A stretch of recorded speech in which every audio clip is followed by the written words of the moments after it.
All right, bro. First of all, what's your name? Timothy Jennings Bay. They call me Noble. 315, Syracuse, New York, upstate New York. And talk to me about your role in the community. Currently, over the last decade, I've been the director for the trauma response team, where we respond to shootings and homicides, acting as a liaison, for families, the hospital, the police department, just trying to help families when they suffer a trauma on that level. That could be shocking for anybody. So this is provide some level of comfort, if at all, because you can't really measure that, how people feel and how they love their loved ones. So we just try to be there as a reminder of love. That's it. I also created a theory called street addiction that highlight the fact that the streets got addictive nature, like cocaine, alcohol, gambling. People in that process, they need a respite or rehabilitation before you could mainstream them back to quote unquote regular programming, whether it's school, job training, or to get a job, things of that nature. So I've been doing it for like over 20 years, so I've been outside a long time. How did you become involved in such a way that you are?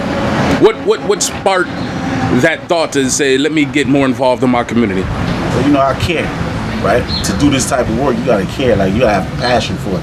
It's not a job. For example, my trauma response team outfit that I direct, we're on 24-hour call. So in the town, in the Qs, it get cold. Like I'm talking about blistering cold.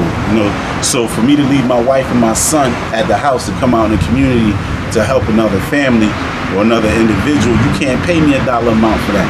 So it's the passion, right? You gotta have the passion for this work, and you gotta care. So for me, it's a ministry.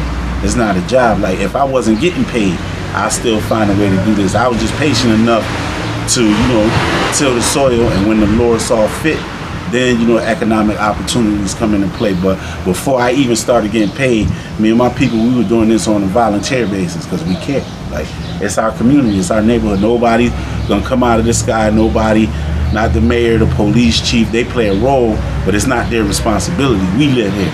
These are children that we bury, right? We can't expect somebody else to come in, swoop in, and give us an antidote for our sickness. That's why I created Street Addiction. It's from us, right? It's from ground zero. So that's the reason why. Why is your role so important in the inner city? I don't know. Like that's a question you have to ask the people. Like I don't, I just do what I do. Try to remain humble, keep God first, keep the kingdom of heaven first, and try to be that example, right? So, as I go, as God, directs me to go. I don't really try to move off of emotion or off of hype or because I see somebody else doing it. Everything ain't for me. Like just like some people can't do what I do. I know my lane. I know my purpose in the earth, and I'm working from that vantage point. All the other stuff to me is just noise. What's your ultimate goal? Well, the ultimate goal is to have street addiction rehab centers throughout the country in every city, because I know this is a problem for us, whether it's here in Syracuse, New York, and all the way to Compton, California, right? And everything in between. So that's the ultimate goal, to set up those rehab facilities to help people deal with the street dynamic, to help people become whole again, or to deal with the trauma, the grief, the loss, the depression, and everything we face under the canopy of poverty. So poverty is even traumatizing. So that's my ultimate goal, to set that up. What's your message to those young guys that are lost out there whose lives are turned around because of the streets? What's your message to them? Well, there's hope. You know what I'm saying? Find your purpose in life, because you can't do anything minus your purpose. Like if you want to get a job, make sure it's tied to your purpose. If you meet a girl, or if the girl meet a guy, make sure they understand their purpose and they coincide with each other. Like don't get caught up in the imagery, because it's an illusion, right? And that's how Satan pull you in the trap. You don't be looking at somebody or a situation because you infatuated with the image. Because when the image fall, that's when the reality gonna set in, and reality bites sometimes when you're not prepared for it.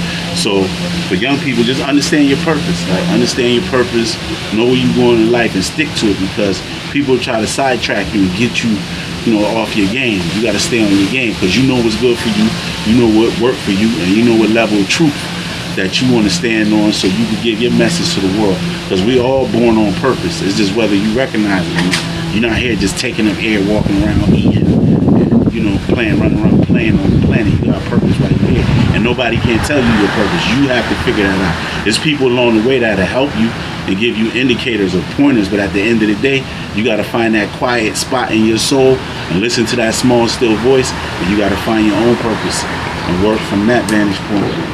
And then you'll be all right. However, you'll be all right. At least you have your integrity and your character intact, because that's something that lack in the world right now. Everybody, on this Android meme type of personality, right? Everybody caught up in the computer age, right? You got to be authentic, and you got to work from that. And outside of that, everything else will take care of itself. Behind every good program, there's an even better support system. Talk about your support system. Oh man, my support system is crazy. Like for God to give you a talent and you create something, and then you have your peer group champion that, and they understand what you're going through.